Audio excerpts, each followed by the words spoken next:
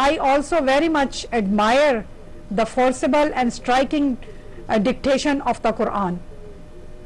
What grace and beauty characterizes that passage which depicts the dreadful scene of the doomsday field and dealing with the dramatically leaves off at the